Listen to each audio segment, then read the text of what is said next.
Hey, so you're probably wanting to travel for ministry. Maybe you've had the desire that, I have something inside of me that feels that I'm called to the nations. This video is specifically for you. I'm here in Switzerland on the train, and I've traveled to many different nations to minister, and I'm going to give you a couple really practical things, and let me know in the comment section like how this helped you. So the first thing is this: if you are not diligent at home, you will not survive abroad. What do I mean by that? If you have a hard time waking up early in the morning to participate in a ministry thing at your local church, like loading in, you will never survive overseas. Why?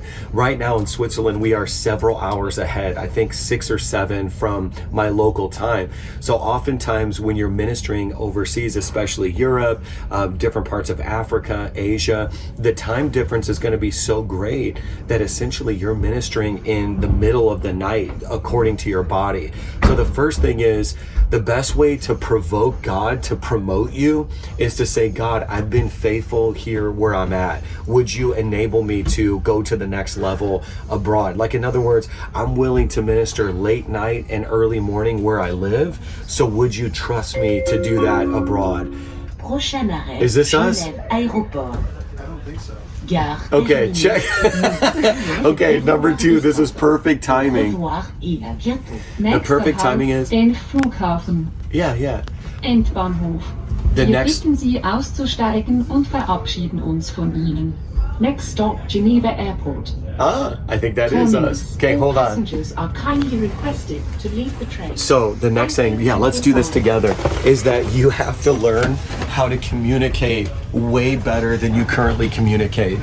There's going to be cultural differences, there's going to be language barriers, and it requires of you to communicate. Okay, something else that'll really help you is that there's going to be a very tight timeline. People want to host you for meals, for dinners, for lunches, and for you, you're not going to feel like eating. And so if you're the kind of person who's like, I need a lot of alone time, I need to be by myself, ministering overseas is probably not for you, because you're there to serve and give your life. They're going to want you to pour, not just on the stage, but behind the scenes. And there's a lot of ministers that are only stage ministers, when God has in fact called us to pour our entire life, which means that you might minister more at breakfast or lunch than you do on stage. And there's a lot of people that cannot sustain that because they just want to go back. They need a lot of me time. Okay, then the last thing I'll give you, if this has helped you, hit the subscribe button and just leave me a comment. Let me know some of the thoughts that you've had already, but let me give you the most important thing. Ministering overseas requires being called to minister overseas, and it's not something that you can force. There's a lot of people that try to force it, but there will be a grace. If it's on your life, God will open the door, He'll make a way, and He always does it through relationship, not opportunities. So let me explain. God did not necessarily call you to an opportunity, He called you to a person. Jesus didn't die for opportunities to minister. He died for individual people. He died for you and me, right?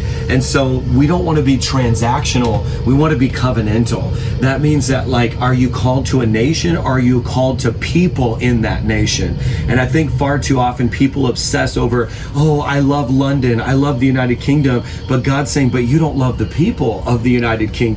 Or I love Switzerland, I love the Swiss Alps, but do you love the people of Switzerland? So God does not call you just to places, He calls you to the people of those places. And God has opened up doors to me because I care about the people more than the place. Hey, if this has helped you, hit the thumbs up right now and let me know in the comment section. Share this with some friends that you think need these little tidbits as well, and I'll see you guys in the next video.